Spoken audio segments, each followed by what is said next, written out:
本官以诬告罪判王恩珠杖责80。来人！且慢！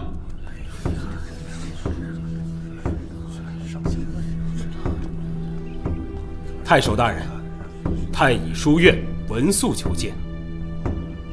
此铁卷是江北皇帝御赐太乙书院，除杀人之罪以外，其他罪责皆由太乙书院自行处理，地方官员不得干涉，望太守大人网开一面。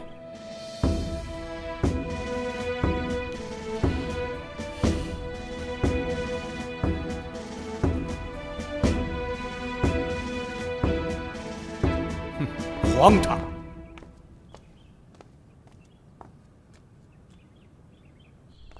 简直是胡闹！没有证据就敢跑过去喊冤，幸亏我找了文肃先生来救场，否则这80棍打下去，你这书啊也就甭念了。哎，端木呢？刚才还在我旁边呢。哦，他回宿舍了。看来他这次真的很在意自己的成绩，之前期望过高才会这么失落吧。那我们接下来该怎么办？官府这次是指望不上了。打一开始就没指望官府。文肃先生和我说，这个赵正义他略知一二，听说是个大孝子，极其清廉，无论是同僚还是邻里，都对他褒奖有加。难道真的不是他？如果大堂上他没有反驳王恩珠的话，我也就怀疑有其他人了。那我们该怎么做？对于这种极其爱护自己名声的人，想要让他自己乱了阵脚，那就要在他的名声上动点手脚，到时候看他动还是不动。走。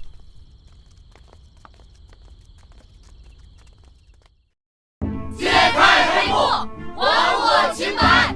揭开黑幕，还我清白！揭开黑幕，还我清白！揭开各位学子们，还我清白！各位学子们，还我清白！请大家保持安静，好不好？你们现在是学生，应该以学业为重。此事已经结案了，你们再这样闹下去是没有任何意义的。我希望你们赶紧回到学府去学。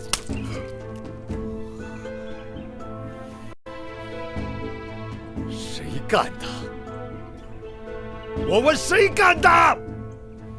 你们有种，给我站出来！打他！同学们，站着！走吧。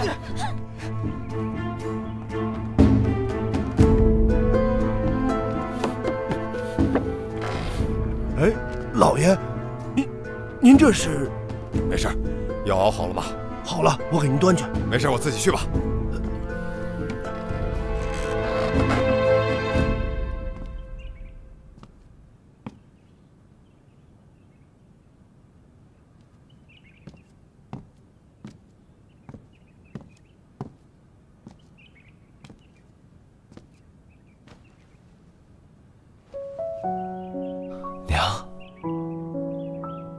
娘，好些了吗？老爷，是你呀！娘，把这药喝了吧。我听说府学门外有学生闹事，这到底是怎么回事啊？娘，这个事儿跟我没什么关系，您就放心吧。啊，娘放心，我儿的为人，我最清楚。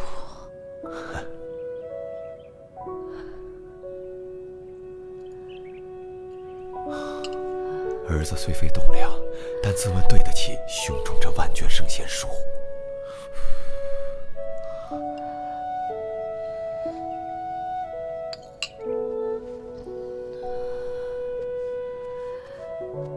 你休息吧。哎，没想到他还真是个清官，一个副学教授，日子过得这么苦。我是不是搞错人了？这个赵正义的母亲啊，病重了多年了，他一直在给他的母亲治病，单凭他这点俸禄远远不够。你的意思是，他还有别的门路赚钱？考试舞弊徇私应该只是一部分，谁知道这儿捞一把那儿捞一把，能捞多少？你别说了，我撑不住。哎，人珠，我也坚持不住了，你扶我一下。哎呀，你怎么不接着我？别废话，赵正义出门了，赶紧跟上。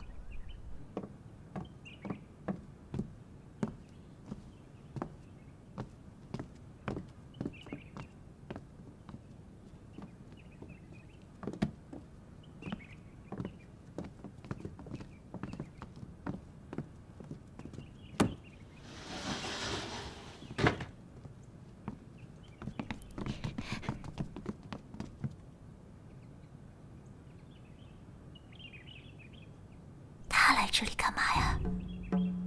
估计是来买通赵正义的吧。他们说那些钱很有可能就是礼金。那就多谢赵大人了。来，把礼金箱给赵大人搬过来。走。走。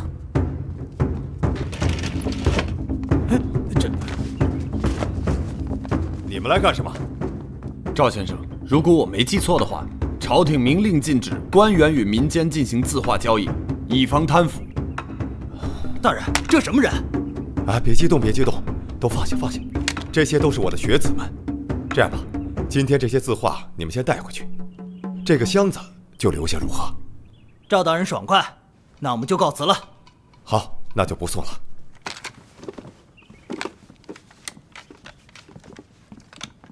赵先生，我知道您写字画画是为了贴补家用，我们今天来呢，只是想请您帮着回忆一下当时的细节，不然，这个恩珠可是个大嘴巴，卖字画的事儿要说出去，怕对您名声不太好吧？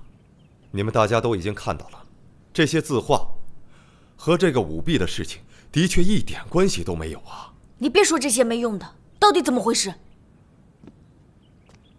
赵先生，不如这样吧，您给我们仔细讲一讲考试当天到底发生了什么。那天考试是非常严格的，相关流程我在公堂上已经解释过了，所有的环节都是有专人的看守监督。至于每个考务官员，我都不大认识啊。那您阅卷的时候，身旁有什么人吗？有我的管家辅助阅卷，有专员监督的。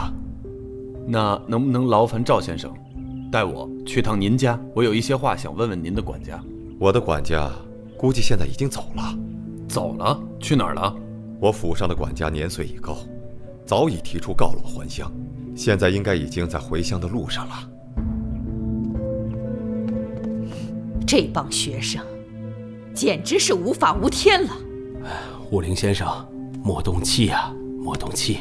原本可以大事化小，小事化了的事情，却被这帮没头脑的学生闹到了公堂，真是岂有此理！要我说啊，这事儿本来就有蹊跷，我还是相信那些学生的，他们一定有办法调查清楚。像你我二人在背后做他们坚实的后盾即可。你还想给他们做后盾？这件事情如果闹大了，太守衙门肯定会将黑锅推给他们来背，到时候影响的可是书院的声誉。到不了那一步，到不了那一步啊！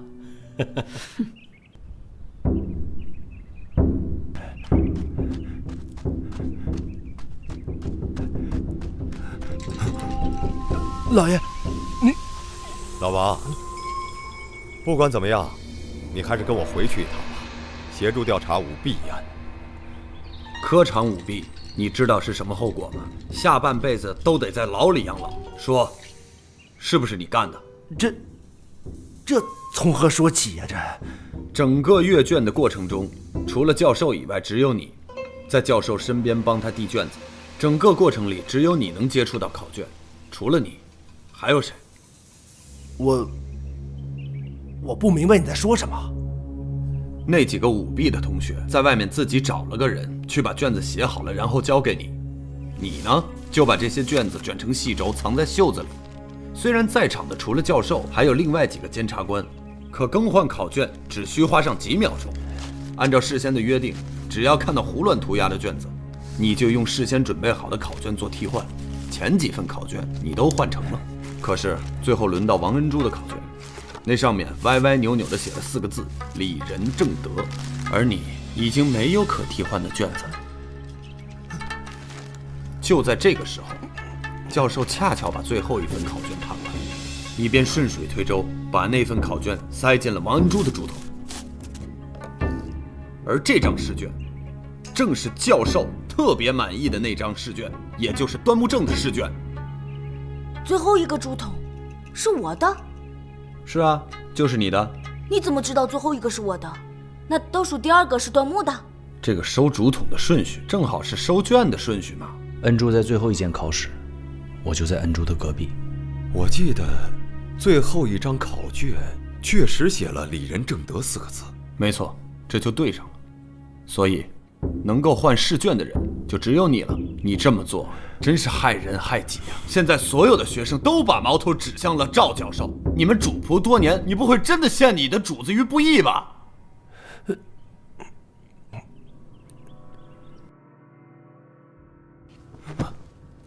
老爷，我对不住你呀！老王，我平日待你不薄啊，你为什么要这样做呀？老爷，我结发之妻患了重病，急需医药费，正好有人找到了我，给我一大笔钱，我一时糊涂。老爷，我真不知道会给您添这么大麻烦，小人对不住您的。糊涂！老爷，起来。张毅，官兵他们已经到了。把他抓起来。老爷，我对不住你啊，老爷！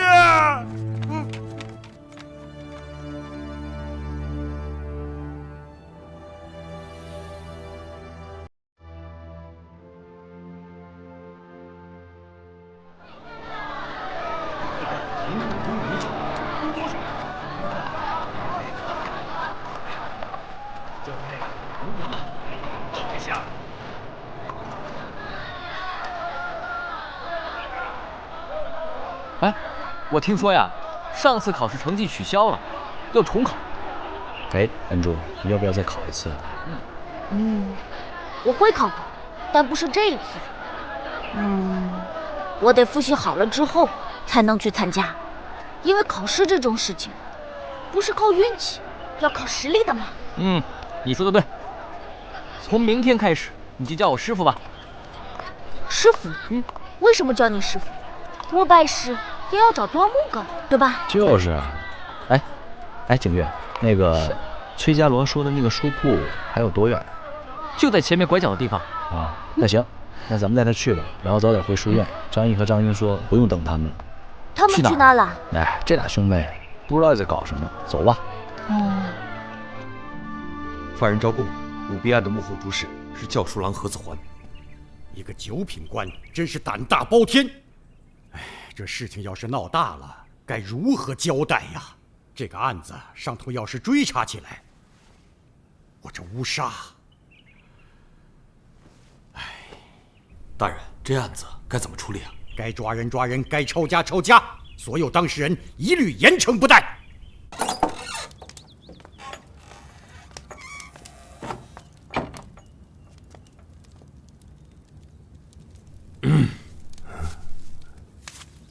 张公子，我们几个凑了些银子，给你老家寄回去了，数目不多，但是看个病、抓个药，应该是够了。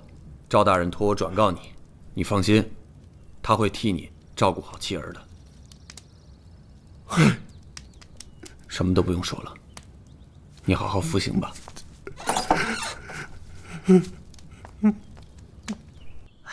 听说那个姓何的教书郎已经被砍头抄家，没收财产了。一个9品官哪有那个胆子？背后8成还有更大的主谋。府城也真够乱的。我听说前一阵修城墙，银库有亏空，8成是被贪了。校尉正在调查。又是一场血雨腥风啊！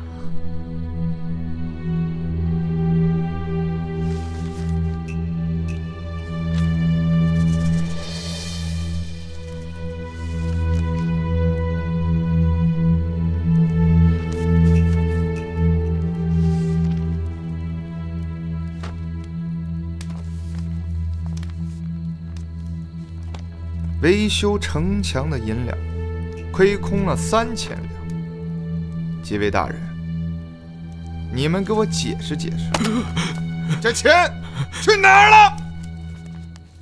校尉大人，校尉大人，老朽上月告病在家，整整1月不曾沾染。那告假条就在库本的记录上，几位同僚也可为老朽作证啊。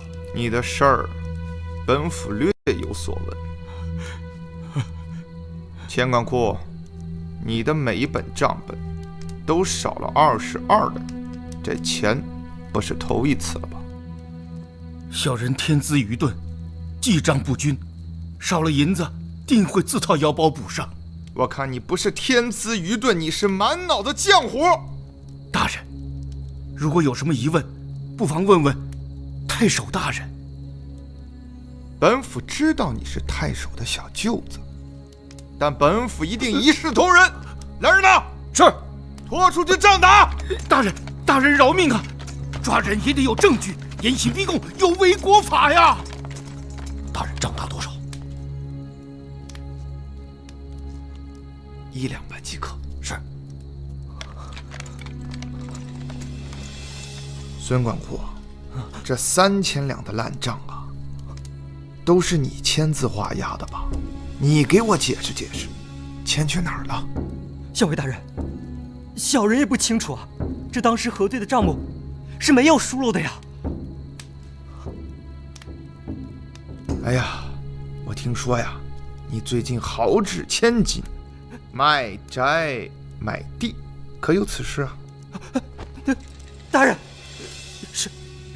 是有此事，可小人是清白的呀。那3000两银子，小人可不敢贪了呀，大人。那这买房的3000两哪来的？回校尉大人，小人用的是自家祖上的财产，望校尉大人明察呀。好，既然你都说了让本府明察，本府一定明察。来人呐！大人，将孙管库暂时羁押。大人，是。大人，小人是清白的呀，大人，大人明察呀。小人是清白的呀，大人，大人。你别在这儿等了，赶紧走。回来，账本拿来。一脑门子浆糊。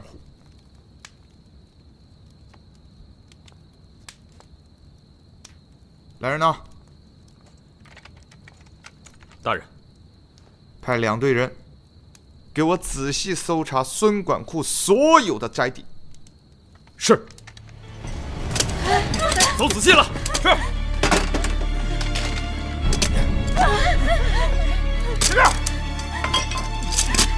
这边，找到了没有？你们干什么？我们家贺林什么亏心事都没有做。做没做亏心事，可不是你说了算的。走。婉莹，你让他们搜，他们肯定什么证据都搜不到的。账本找到了。好，走。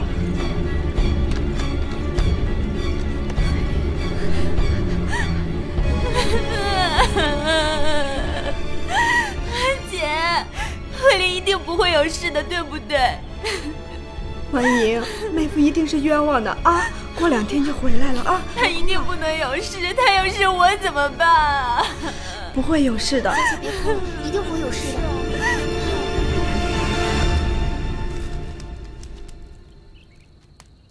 南河土地160亩，1500两啊。北苑耕地30亩，300两，仅5批。哎呀，南浦湾别院一处，1200两，正好3000两啊！这张地契都是你亲自签字画押，还有什么可抵赖的呢？这不是啊，大人。不是什么？大人，是小人买的地没错，可这证明不了什么呀。您总不能拿板子逼小人屈打成招吧？不用板子。来人啊！是。给我拖出去抽他20鞭子。大人，小人是清白的，你可不能冤打了小人啊！大人，大人，手下留情啊！大人，走。大人。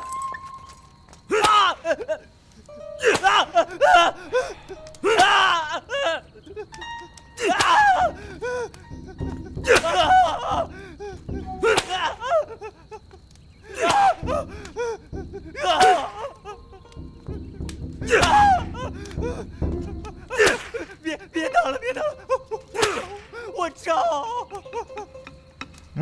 嘴硬吧？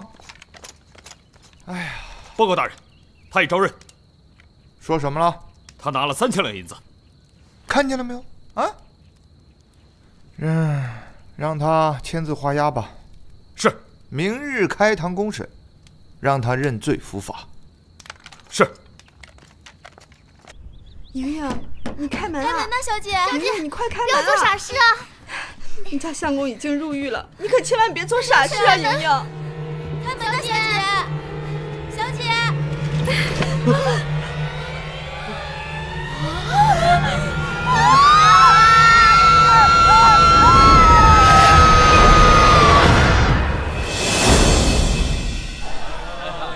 大姐，咱慢点事情，没人跟你抢。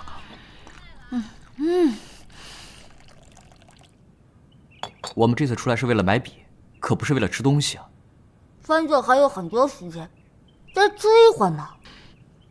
你也吃，特别好吃。好好的饭馆不去，跑来这儿吃。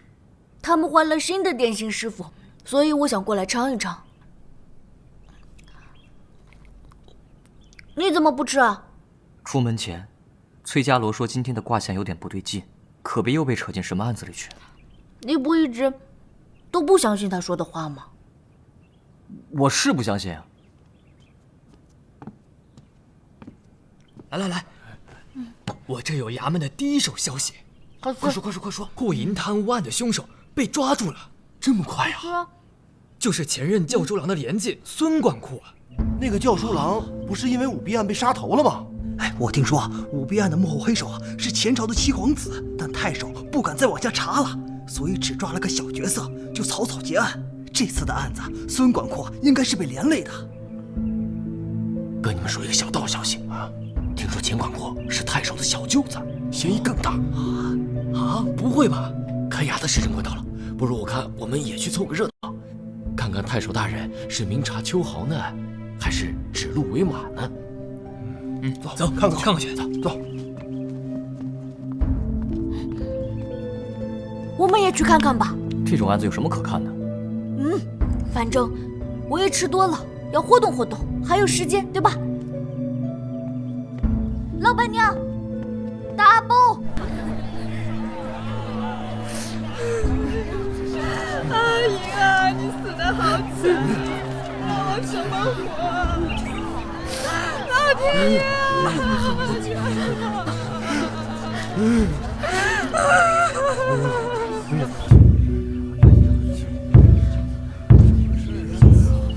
这到底唱的哪出啊？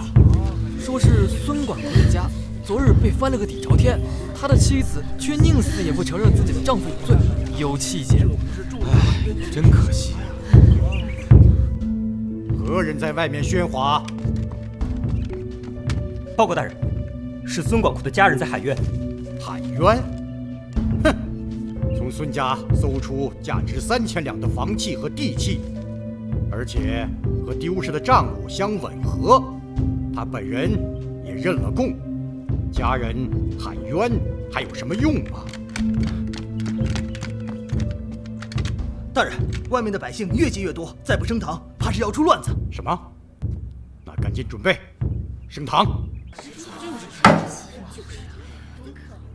这位夫人，何事喧嚣？小女子已收前夫休书，自名李氏，来此替妹妹孙李氏、妹夫孙鹤龄喊冤。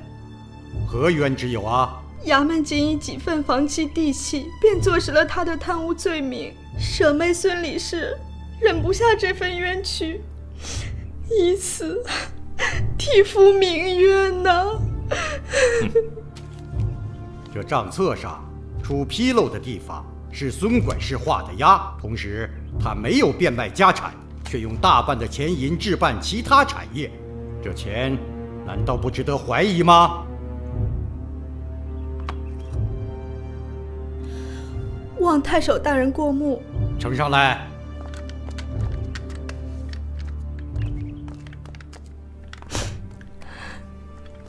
小女子是前任教书郎何子桓之妻，何郎因舞弊案被杀头，罚没犯罪所得。但小女子作为初妇，嫁妆完好，那3000两正是小女子的嫁妆啊！是的嫁妆，不是白来的。这看来真是冤死了。肃静！嫁妆早了，这个事已经出了2条人命了。何氏被抄家出斩之后，小女子依附妹夫生活数月，想着此道并非长久之计，便拿出嫁妆银子，托妹夫替我置办些产业。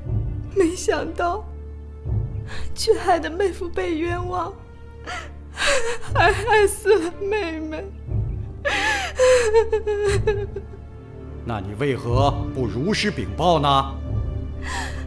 小女子并非知情不报，那些衙役冲进我们孙家宅院，就是一通乱翻，哪容小女子再三苦苦央求解释？本以为太守大人明察秋毫，不会冤枉好人，没想到妹夫的罪名莫名其妙就判了下来，舍妹走投无路，只能以死鸣冤呐。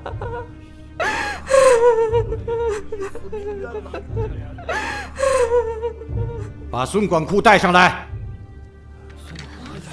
让开！让一让！就是孙管库，太惨了啊！看看啊，你看看他。夫人，哎呀，阴阳两隔，见不着面喽。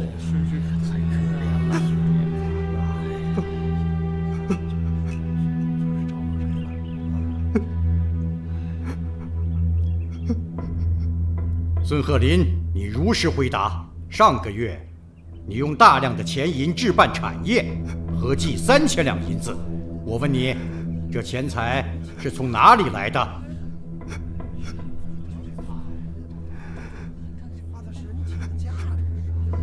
孙鹤林，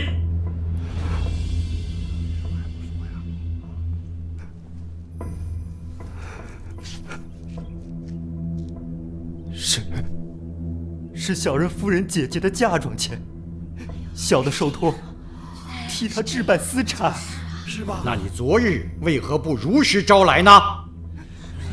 这李氏虽然已与何家脱离关系，可毕竟曾是罪臣之妻。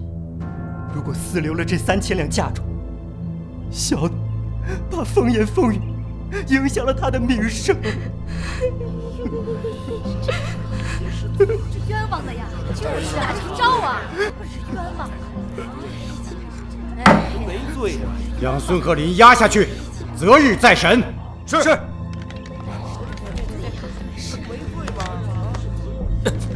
走。被打成这样，多惨啊！太难了。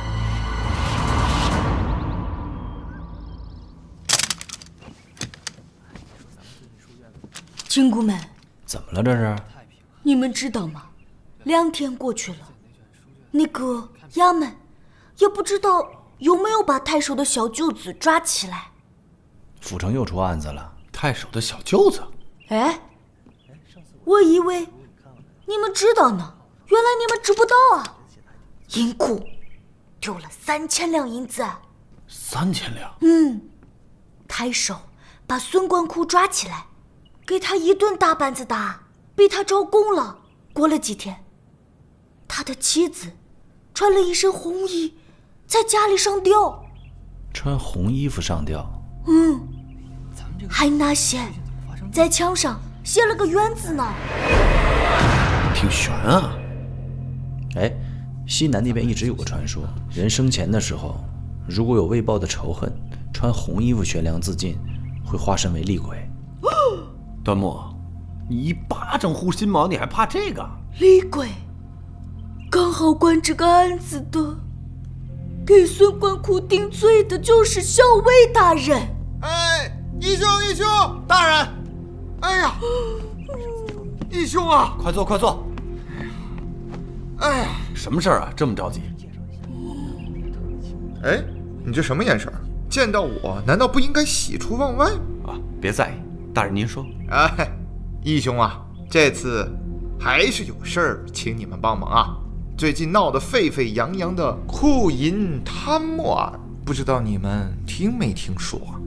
此案子一直是由我负责的，我是临危受命，太守呢让我彻查此案。案情是这样，李氏呢离婚以后，那么带着嫁妆依附于妹妹和妹夫，虽然是暗中进行，可是还是有人知情的。所以呢，我觉得这个库管孙的3000两应该是清白，但是库管钱，那么也就是太守的小舅子，那他呢，正好在上个月送给太守一个花瓶，我到了古董行追查了一下，正值3000两。一个花瓶，3000两。所以呢，我现在有充分的这个证据证明，这个库管孙呢，他是清白的。那么这个库管田，正是他贪赃枉法，证据确凿。但是我内心一直怀揣着一种内疚和自责，我甚至于仿佛深陷在一个库管的迷局里无法自拔。我在这个库管的迷局里找不到出口，我希望你们能够帮助我找到这个突破口。所以你们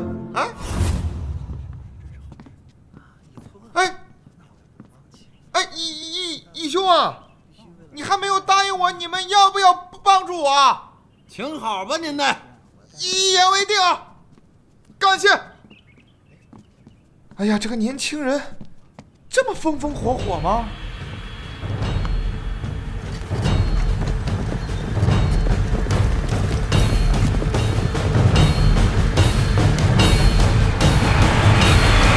还有很多繁枝细节需要弄清楚。首先要弄清楚的是，这个孙氏到底是自缢身亡还是被自缢身亡？你的意思是另有隐情？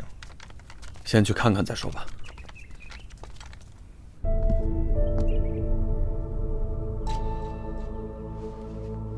太上设令，超辱孤魂，鬼魅一切，四生沾恩，有头者超，无头者生，枪杀盗诛，跳水悬绳，明死暗死，冤屈屈枉，冤家债主，逃命而郎，跪无台前，八卦放光，战砍而出，超生塌方，为男为女，自身承当，富贵贫贱，有辱自招，赦救等众，积极超生。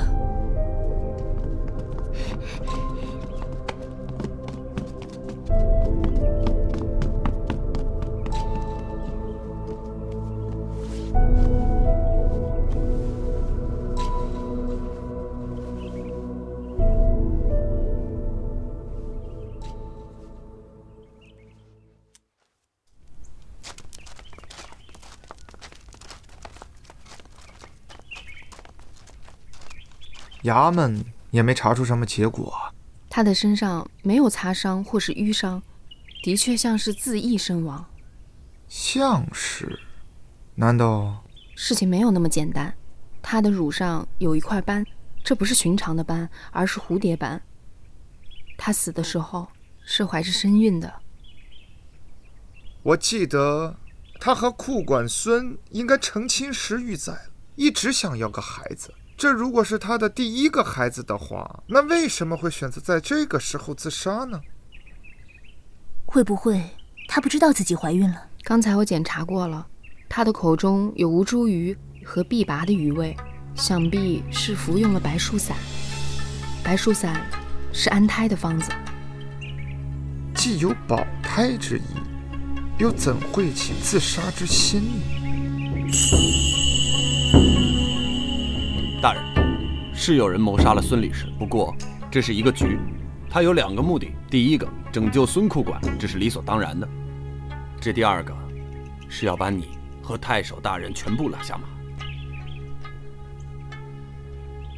这张张地契都是你亲自签名画押，还有什么可抵赖的？这不是啊，大人。不是什么？是小人买的地没错，可这证明不了什么呀。您总不能拿板子逼小人屈打成招吧？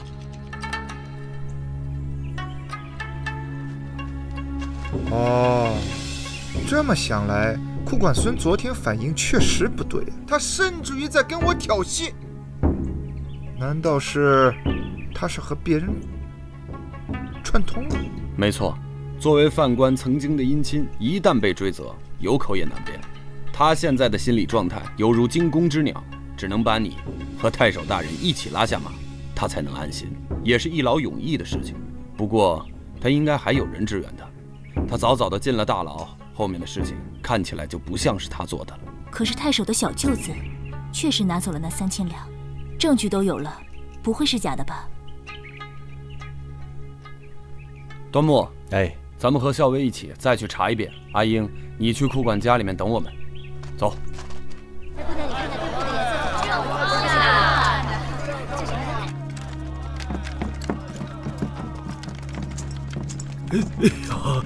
校尉大人，我来是想再次取证。你们确定上个月初9，钱库管在这里买了3个瓶子，花了3000两白银，而不是300两吗？是呀，校尉大人，你都问过了。其中有件唐初官窑的花瓶，那可是值钱的玩意儿，300两，谁会卖给他呀？你确定当日你不在吗？真的，那天我去参加小妹婚宴，街坊邻居都能作证。你敢跟钱库管当面对质吗？别，小的只是一个记账的草民，看见那衙门的大门啊，就打哆嗦啊。不用去衙门，穆正带人。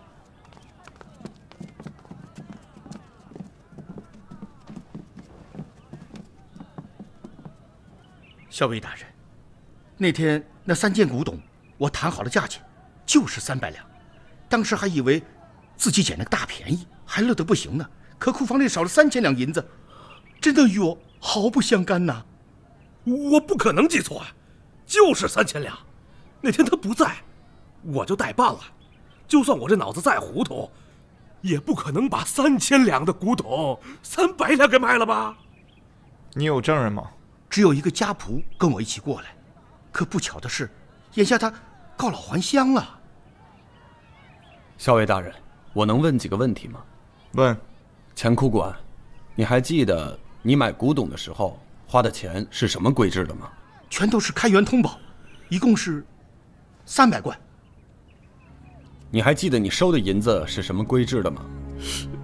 哎呦，我记不清了。哦，我想起来了，也是开元通宝，一共3000贯呐。3000贯啊！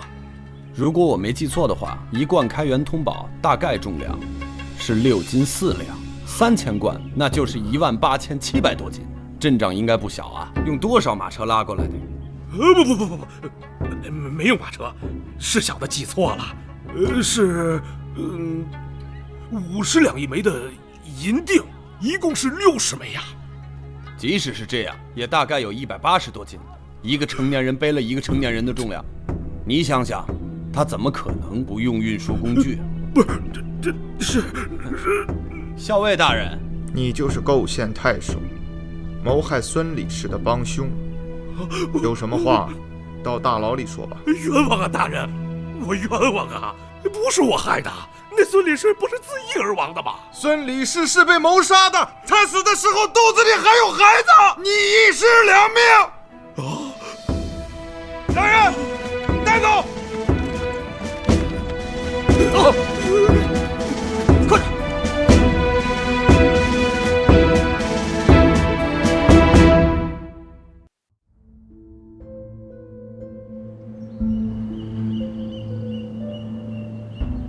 小人一辈子不说问心无愧，可从未害过人呐。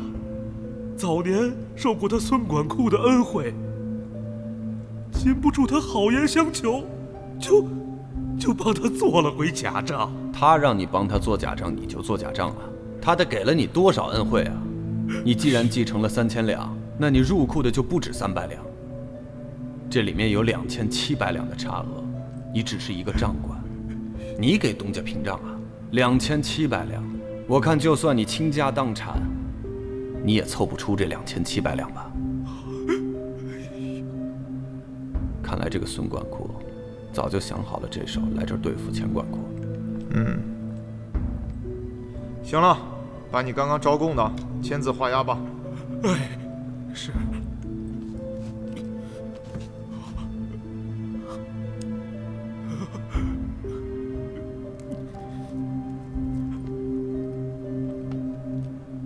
现在，贪污犯已经找到了，接下来就要查出谁杀害了孙理事。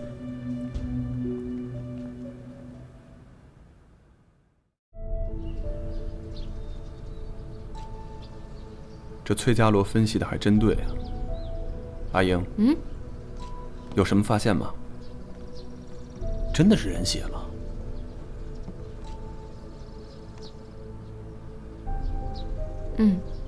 这是人血，而且那个孙理事手指上也有伤口，这应该是吻合的。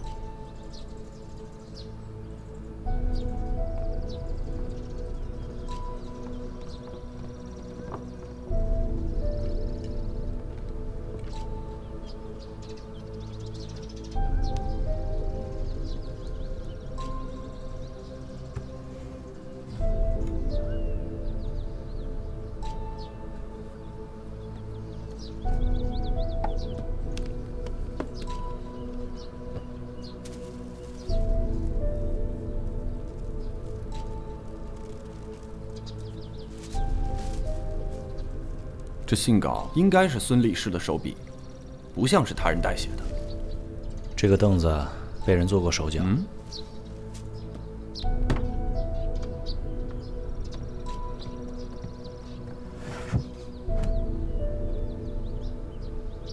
你说会不会是有人故意怂恿他，让他假装自缢，但又在凳子上做了手脚，让他假戏真做，真的吊死在这儿了？有道理。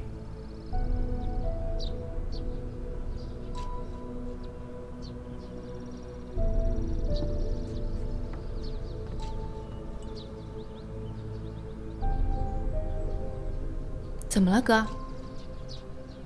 你们接着查，我跟校尉大人出去一趟。哦。我想问一下，这老爷和夫人生前他们俩的感情怎么样？老爷。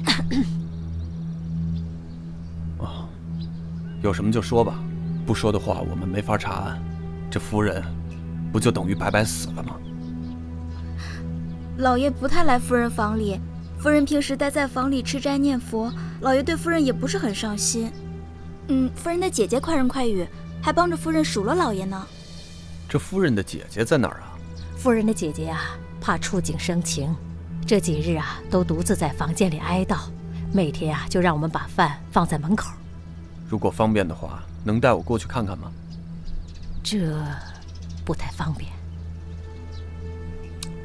也行，那就麻烦你们代劳，告诉他一声，就说他妹妹的死另有隐情。啊？还不快去！好好好。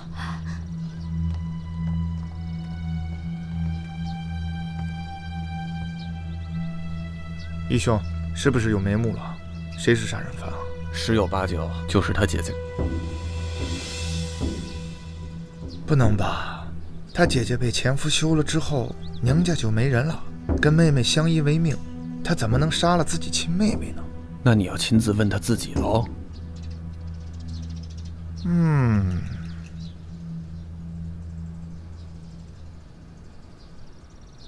理事，你可知道你的妹妹孙理事并非自缢身亡啊？可是我亲眼看见她在房梁上吊着。我们已经有确凿的证据，证明她是被谋杀的。那凶手是谁？还差一步，我们就能确认了。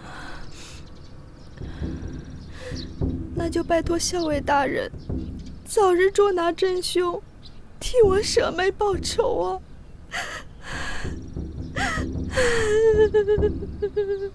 你看出什么异常了吗？你看他面泛秀色，眼带桃花，而且时不时还会扶一下小腹，我猜8、9是有了身孕吧。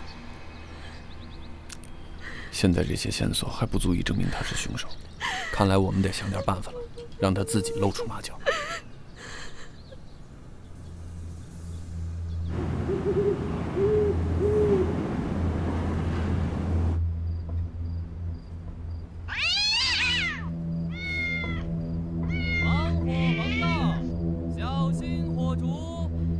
平儿，平儿，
姐姐，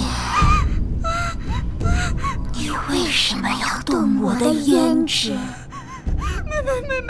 妹姐姐错了，都是妹妹付出的主意，我只是从犯，我真的不想杀你的妹妹，姐姐错了，姐姐错了，姐姐。你终于招认了，你俩勾搭成奸，为私分家财，谋害亲妹妹，欺匪荡妇。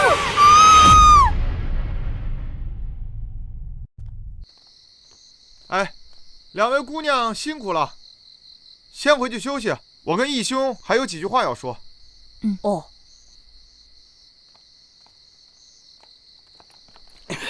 把疑犯押回衙门候审。是。义兄啊，哎，大人，这次多亏了有你帮忙，才侦破此案。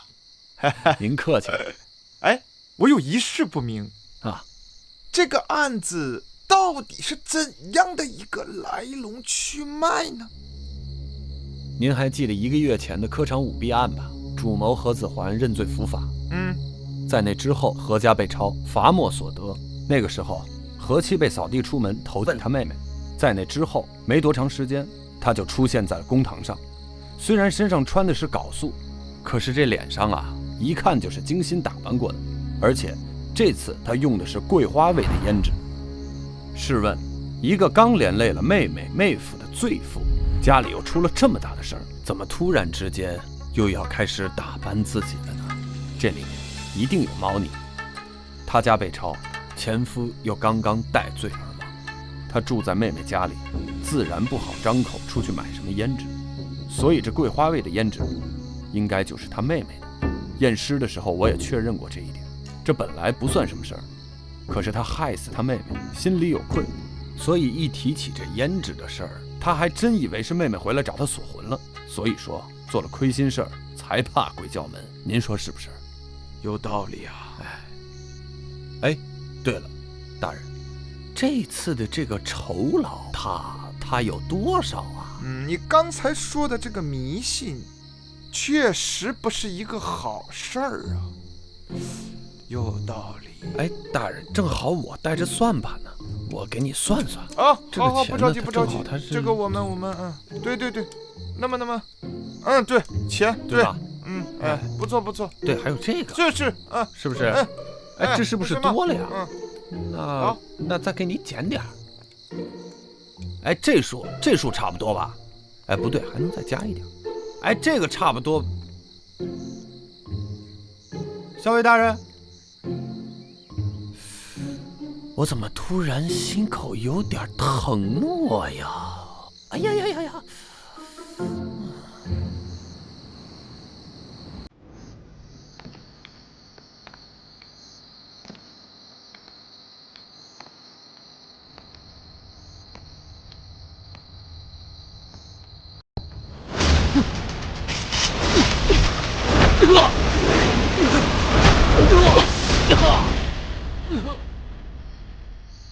金玉，你快点！这么多卷宗，从哪查起啊？先查舞弊案，之前坊间传闻背后黑手是前朝的七皇子，如果犯人在审讯期间提到过，就会有原始笔录。你干嘛对这个案子这么上心？最近几宗案子都是查到一半线索就断了，感觉背后有一双大手在操纵一切，所以我觉得这个七皇子很有可能是关键。好像来人了，撤！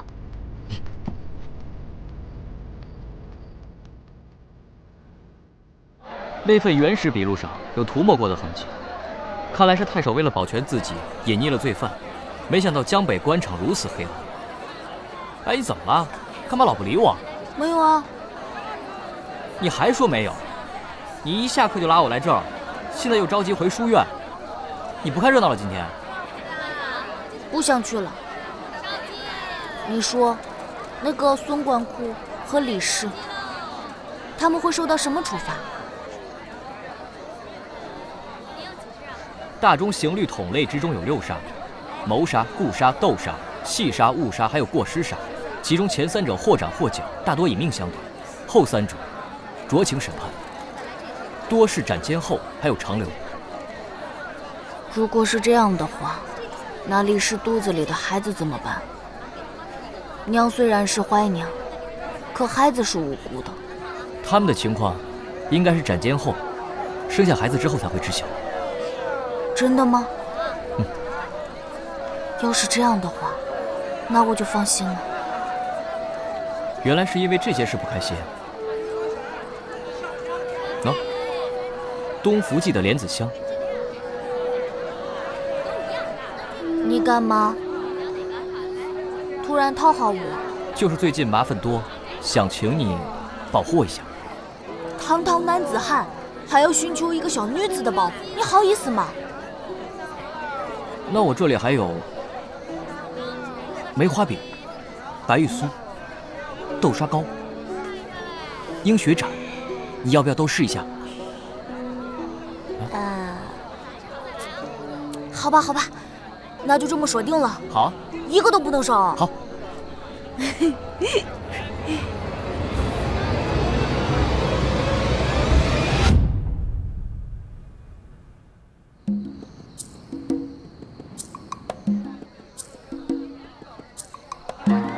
六公子，咱们这样好吧？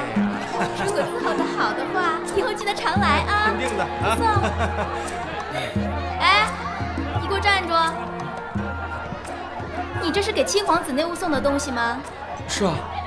先别进去了。怎么了？这七皇子今儿搬了一箱金子，把薛姑娘给包了。啊！这前朝都灭了，他一个落魄的皇子，哪来的这么多钱呀？你懂个屁！这瘦死的骆驼比马大。为了咱们薛姑娘啊，这七皇子差点跟杀猪的那个李公子打起来。哎，吓得我呀！待会儿你进去别废话啊，也不要赏银，放下东西就赶紧给我出来，听到了没？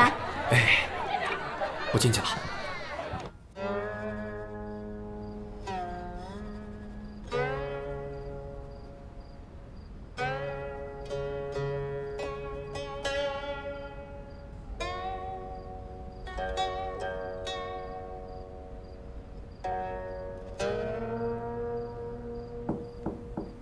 殿下，妈妈让我给您送2份小菜过来。进来。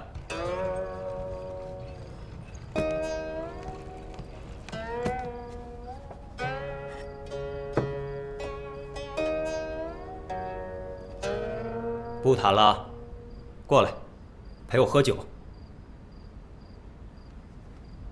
别闹，刚温的酒先喝2杯吗？先温存会儿再喝啊。七皇子，奴家先干为敬。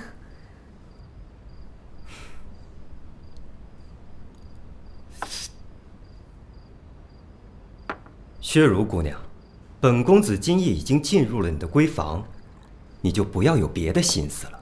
七皇子，我……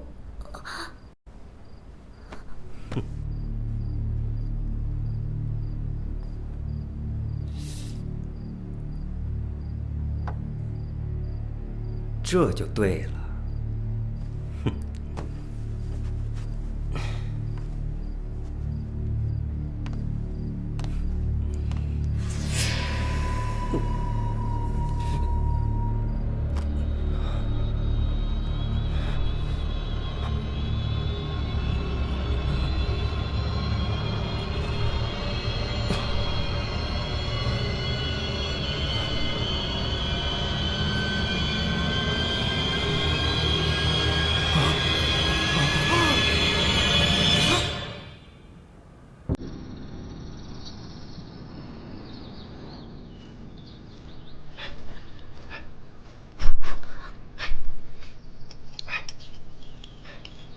哎，你们慢着点吃，给我留点。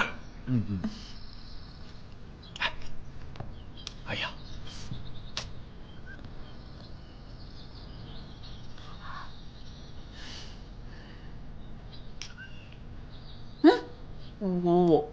我还是算了。你们至于吗？一大清早的，这样吃脏不脏啊？哟，这烤熟了吃才干净。再说了，书院越不让干什么，越不让吃什么，这么吃着才香呢，是不是？我觉得阿英跟佳洛亲姑没来，真的是太没口福了。他们胆子太小了。这香味飘出去，我们会不会被发现？我们起这么大早，为什么呀？为什么？就是为了不被别人发现。没错。那我刚才还看见有人走出去了呢。刚才一个人，要是再晚的话，人会更多的。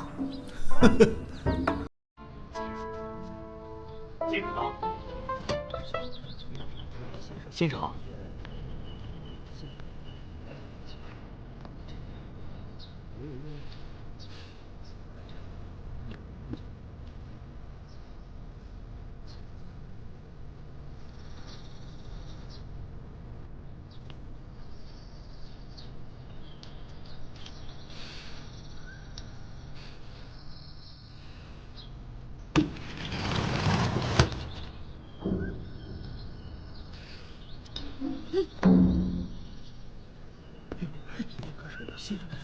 太不像话了，无法无天了是吧？居然敢在宿舍里生火烤兔子，你们知道这有多危险吗？张毅，肯定是你的馊主意。你自己不上进也就罢了，还要带坏其他同学。不就是随便烤点东西吃吗？又没有杀人犯。你叨叨咕咕的说什么？我还没说你呢。大清早的跑到男生宿舍，成何体统？先生平时是怎么教你们的？书院的规矩都忘了吗？张毅，刚才校尉……我正在训话呢，文素先生。你看看你这些宝贝学生，他们居然敢在宿舍里生火烤兔子，万一失火了怎么办？太不像话了！怎么能在宿舍生火烤兔子呢？啊！这要是着火了怎么办？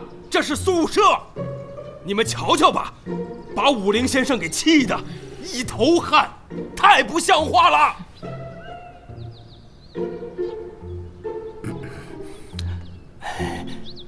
武陵先生，我现在能说了吗？刚才校尉派人来送信了，昨天晚上在府城内发生了一桩血案。校尉让你们赶紧去校尉府呢。血案？什么情况？具体的我也不太清楚，不过听校尉的意思，此事好像非同小可。这样，学院放你们1天假，你们先去，回来再把课补上啊。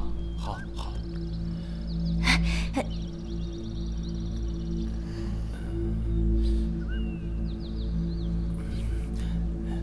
武陵先生，他们在宿舍生火烤兔子固然不对，可是人命关天，人命更重要啊！要不先让他们去啊，等他们回来，一定好好处分他们。还愣着干什么？谢谢二位先生。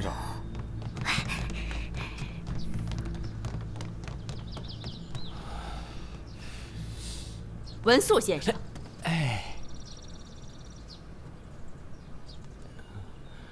国有国法，家有家规。是。我知道你和这些孩子们关系好，是，可是也不能这么纵容他们。是。这些孩子，迟早是会被你惯坏的。是，不是。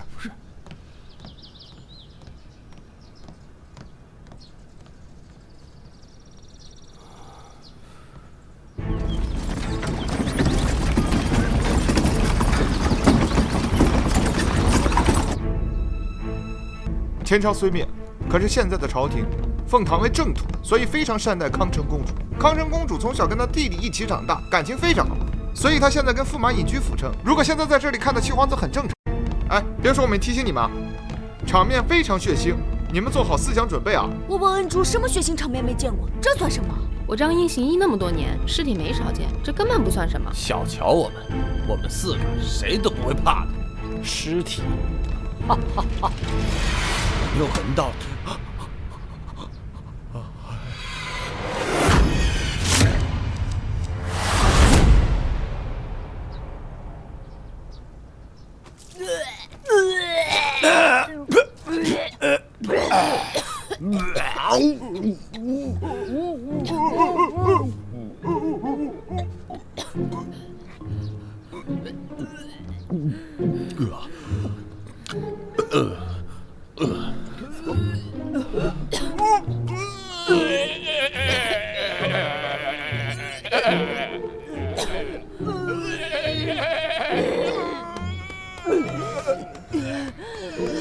校尉大人，昨天这一晚上都没有人动过现场是吧？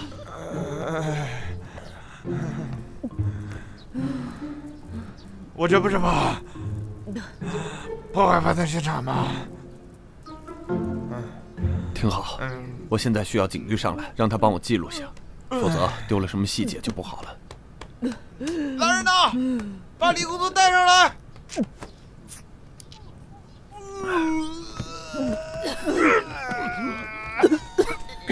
不要！我不去！不要！我不去！放手！哎，你可算来了，忍着点，过去看看。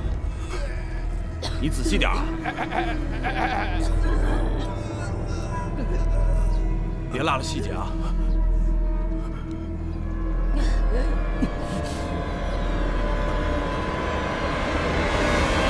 哎，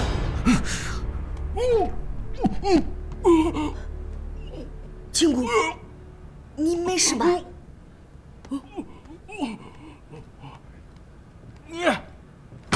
你，还有你们俩给我记着！你这个你是说谁呢？我的校尉大人，胆敢如此放肆！大人，您忘了他是南朝皇子。小太子，你这个你说的非常有气质，那是英明神武啊！我只是来念书的，不必多礼。哎，校尉府怎可无礼呀？对不起啊，景岳，谁让你有这过目不忘的本领啊？我要是有的话，我不就自己记了吗？不过你吐归吐啊，那些细节可千万别吐忘了，细节决定成败啊！你们少说两句。哎，义兄，事情进展的如何了？我这么聪明的人，没有任何线索。太守府悬赏500两。500两。500两。这个皇子呢，可是前朝七皇子啊。现在啊，康城公主和驸马正在山上进香，一会儿就要回来了，我怎么交代呀？东木阁的人你问过了吗？我问过了，这所有人都有不在场的证据，我是没有办法一一关押。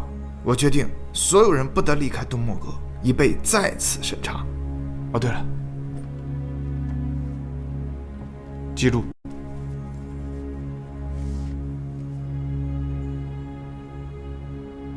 案发前，只有东莫阁的一个小厮进去送过酒，之后便再没有人进去过。案发时，只有七皇子和一个叫薛如的姑娘在房间里。案发后，门口的随从看见房间里渗出来的血，就冲了进去，发现皇子已经被分尸，而薛如姑娘昏迷倒地。七皇子被分尸，旁边还睡一个大活人啊！这个薛如姑娘是真的昏迷了吗？哎，这壶酒我调查过，确实有迷药。分尸这件事情，如果交给一个手无缚鸡之力的女子来做，肯定做不到。东漠阁怎么说这壶酒的事儿？哎呀，我不都说过了吗？我去东漠阁，别说大司、小司，还有后厨，我都已经问过了，他们都有不在场的证据。而且你说东漠阁这个人多嘴杂的，谁下毒不容易啊？这样吧，我们先去看看阿英和端木。啊，哥，我们回来了。正说去找你们呢，情况怎么样了？尸体太碎了，仵作很难检验，但是能发现的就2点：一是死者生前被人下过迷药；2是刀口非常整齐，还是沿着骨头缝切的。这说明这个凶手非常了解人体骨骼的构成。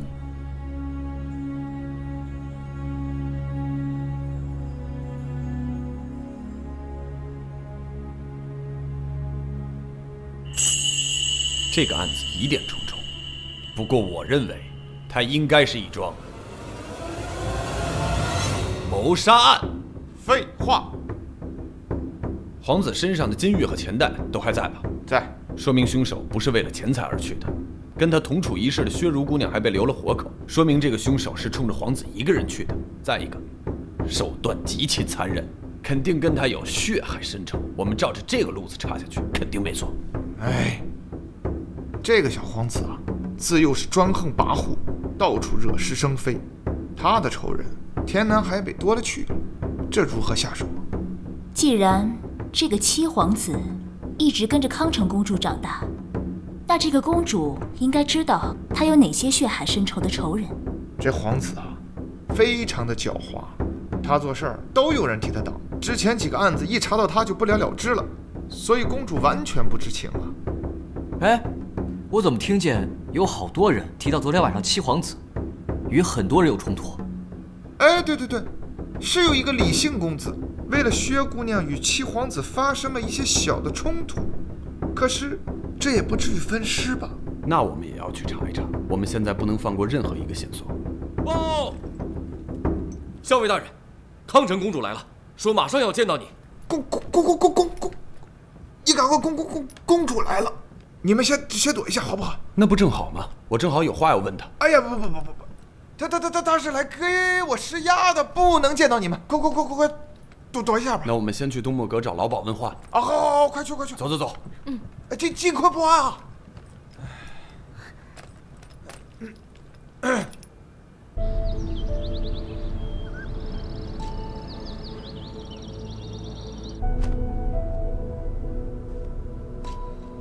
微臣参见公主。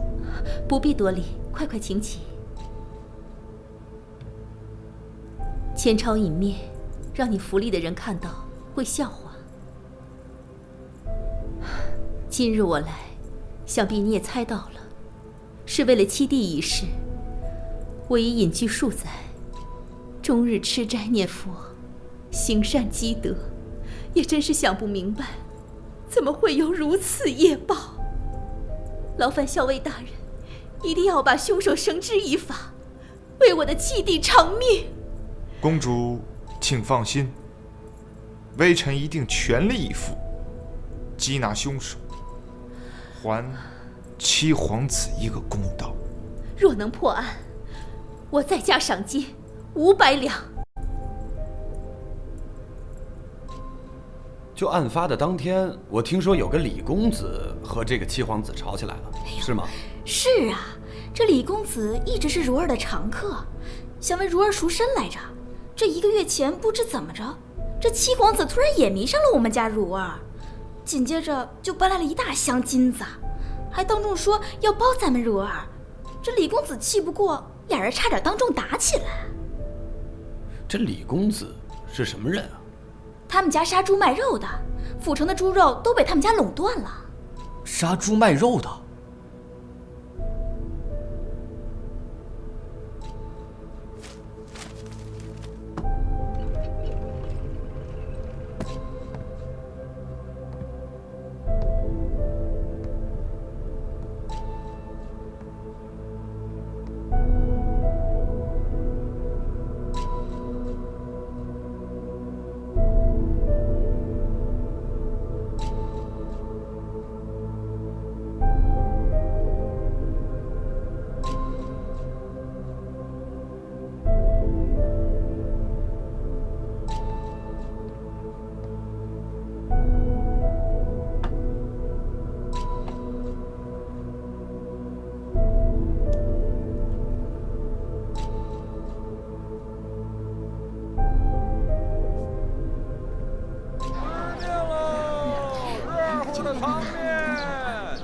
你热不热呀？有点热了。听说前面吃点东西。七皇子就被杀死在那个东莫阁里。那种人啊，死有余辜。这些年，他打着康城公主的幌子，干了多少伤天害理的事。这种恶人，官府不敢管，自有老天爷来收拾。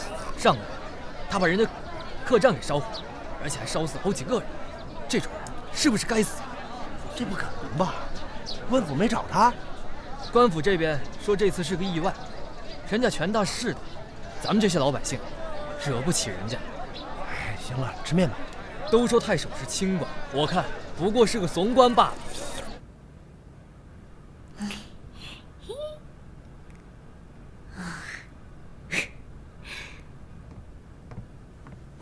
亲姑，你回来了。我们找到李公子了。他昨天和七皇子起了冲突之后，就自己一个人跑到酒馆里去喝酒，然后就喝得酩酊大醉，在酒馆睡了一宿。有证人吗？酒馆所有的人都是证人。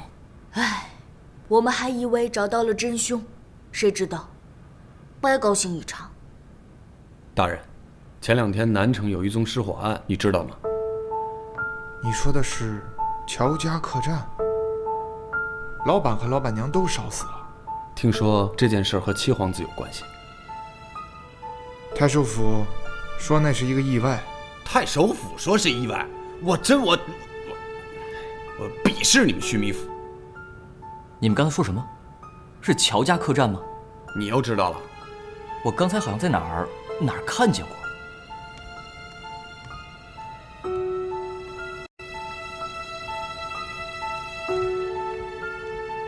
你看，东莫阁厨子的住址，南城乔家客栈，还是个厨子。阿英说过，尸体的刀口非常的整齐，那就说明凶手非常的擅长刀工，而厨子擅长刀法。难道是他？那我们还等什么？出发！阿英，你就留在校尉府。哎，要不然我留下来陪他吧。那你要照顾好他。哎，你放心。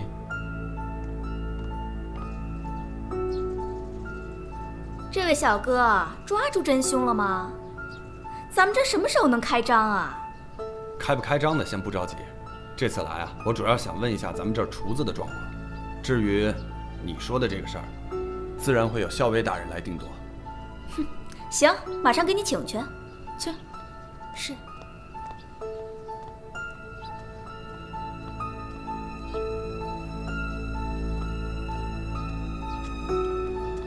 您请。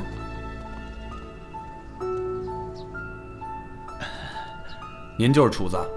哎，是。那个厨师回家了，我也是刚来的。那您住哪儿啊？乔家客栈。前些天失火了，太守府调查以后说是意外失火。行，今天就没别的事儿了，您先忙去吧，有什么事儿再叫你。哎，走吧，走吧，走吧。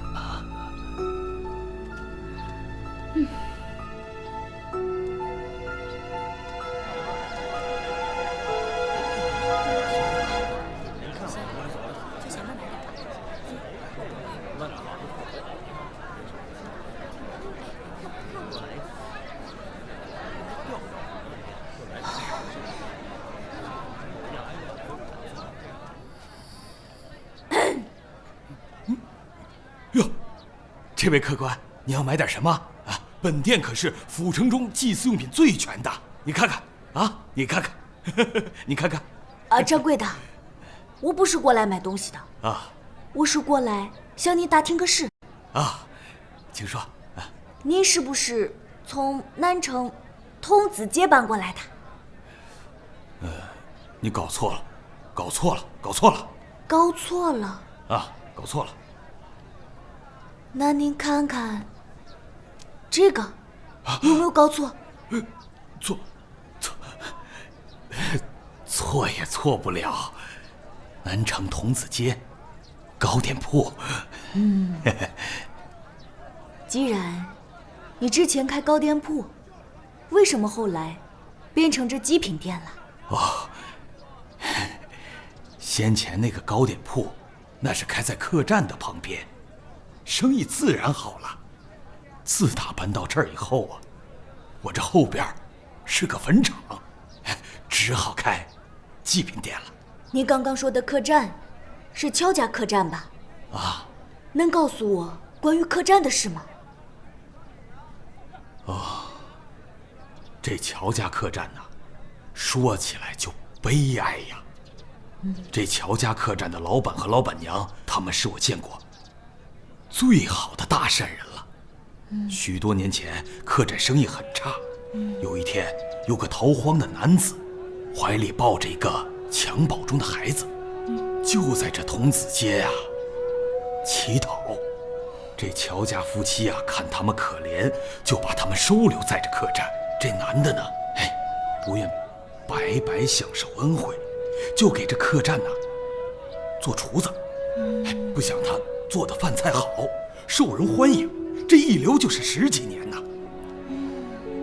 当时的小孩也长大了，管这乔家夫妻呢叫姥姥姥爷，跟着厨子呢学厨艺。这4个人呢就跟一家人一样。真是没想到啊，这么好的人，是因为那场大火吧？啊，是啊。关于那场大火，你还知道些什么？官府不是说是意外吗？那就听官府的吧。如果我说这不是场意外呢？官府终于要发案了，所以现在过来找证据。我可以告诉你，我亲眼看到的。不过你可千万别告诉别人，这是我说的。这件事你放心，我绝对不会说出去。嘘。